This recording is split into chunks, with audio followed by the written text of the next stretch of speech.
Let's try something completely different this week. Late bay window time. So the last few uploads have been nothing but the 61 single cab sitting back there. It's been a lot of work, a lot more than expected. And I'm reminded that I still need to work on my own vehicles sometimes too. The engine is getting put together off camera, but there's other stuff that needs to be done to this bus before that engine goes back in. So I thought today we might work on one of those projects to get something marked off the list on this bus so we can work towards getting it back on the road also. Let me show you what we're working on. So right now, the motor and transmission and gas tank and all sorts of stuff is pulled out of this bus. I did an overview on this bus. Check it out in my other videos, but in that video, I mentioned one of the upcoming projects was going to be addressing this hole right here that some previous owner made to access the sending unit in the fuel tank. It was cut, bent back up out of place, replaced, bent back down, and some gooey stuff and duct tape was put all over it, and that was their sealing. I want to do it a little bit better. I have over here a kit that I ordered that's an aluminum reinforcement panel that goes up from the underside. It fits the ribs of the luggage area, and you make an access panel that bolts in.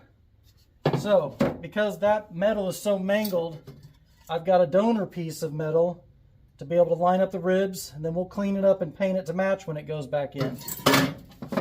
This kit came off of eBay. I've seen them on the Samba and some other places, but that's where I ended up buying mine. I think that's where he does business mostly.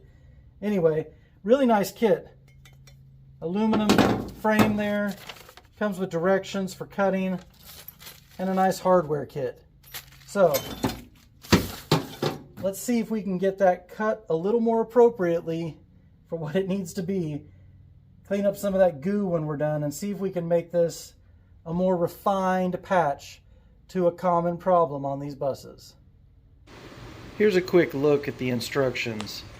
Because I was dealing with a pre-existing hole in the bus, I wasn't willing to just lay this template down, so I decided to do some measurements to see what size hole I should cut around the pre-existing hole.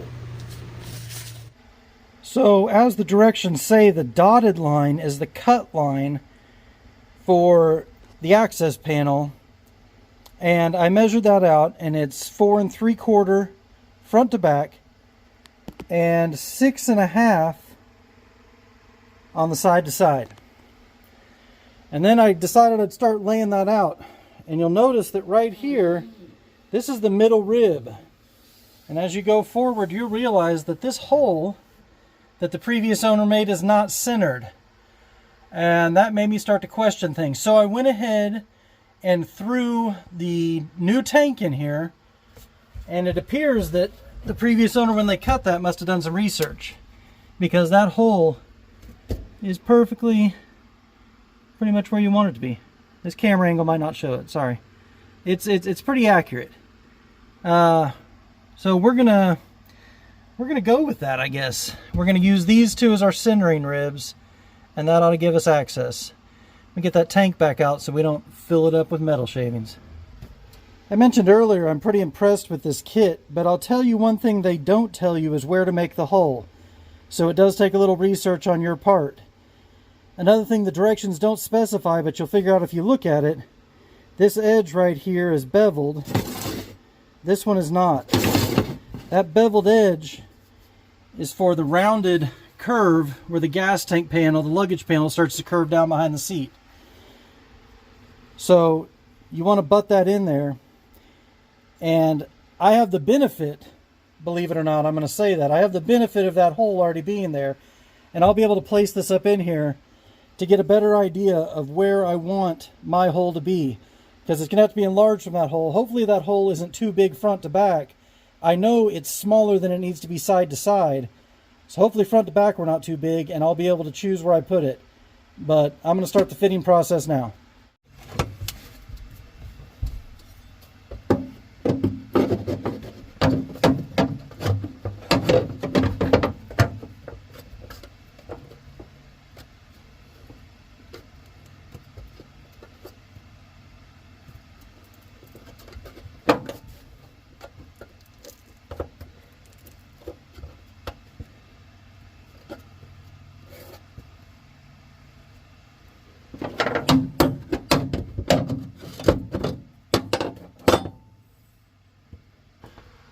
Okay, from the looks of things, I'm going to be able to cut right up against this rib and this rib, and that will allow this surface right here for the closure panel to sit on top of. Those ribs will still go down over this. So that'll give me a sealing surface there. It also looks like it's not too deep this way already. I'm going to have to trim a little bit off of it. The unfortunate part is they cut back into the roll right there, and it's pretty damaged, as you can kind of see. It's bent back and forth a few times. I'm going to try to cut this across here and salvage some of this metal. See if I can hammer it back into place, and then possibly weld it up a little bit. Tack welds on it to kind of hold it back where it should be, and see if we can make that work.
All right, for better or for worse, there it is. Got this chunk of perimeter out, and then went ahead and cut the flap off, leaving a little bit there to try to hammer back down. A lot of my cutting I did on the perimeter actually got rid of a bunch of this butyl tape or gooey crap that's all over it, so that'll be less to clean up. You can still see the duct tape residue, and I'm sure there's some over the wall there, and of course we got a little bit here, but what I'm saying is cleaned up a lot of it. I'm glad I put zero effort into trying to scrape all that before I started cutting. Anyway, let's see what we can accomplish next. I've spent a little time, and I mean little time, genuinely, lining this up as best as I can on top. The paper template, I'm not in love with trying to lay it over the top and get those holes punched. I want to do a visual like this. The directions do encourage you to oversize the holes for a little bit of adjustment, so I'm going to go with that route and get these ready to drill. And then we'll just oversize them slightly bigger than if necessary. But this is going to get us really close to where we need to be. Now if I can just find those punches through all that sticky glue.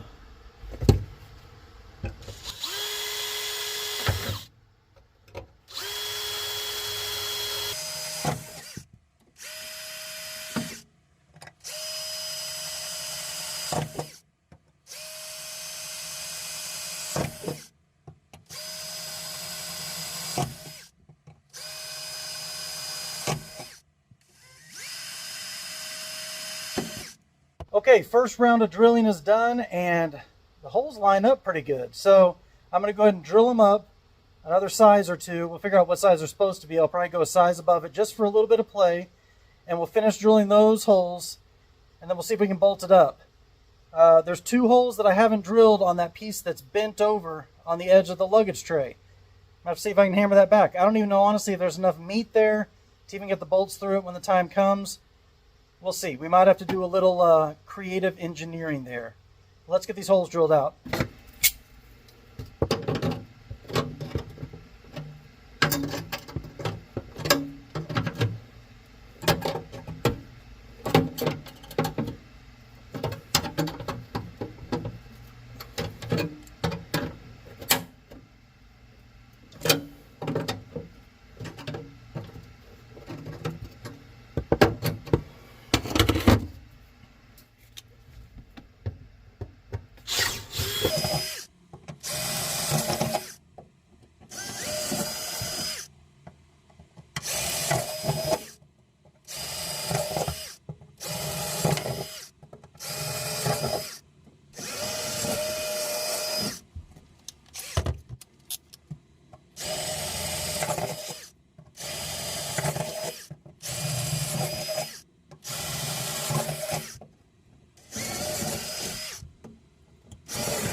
All right, I ended up drilling all those holes out to 5/16. Let's see if we can get this to fit up in here.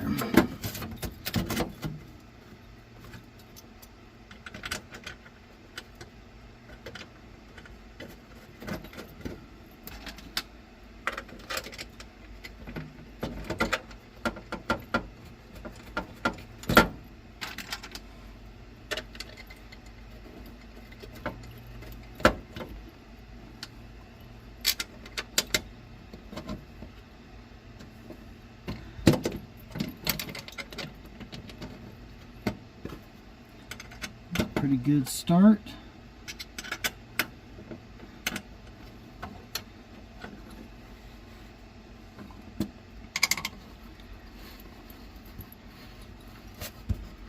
I know that part of his design feature is these button head Allens that won't rip your mattress up if you got a Westie, so that was good thinking. That hole looks like it might be a little bit off. We might have to open it up a little bit more. But otherwise, we're looking pretty decent on the back edge here. These front ones look like they might not be great either. Nothing we can't handle. We'll just mark the ones that need a little more attention in spots and maybe take a die grinder to them instead of fully opening them up with a drill bit. But this will give us the idea of what we're working with, in case anybody's had any trouble visualizing the project here.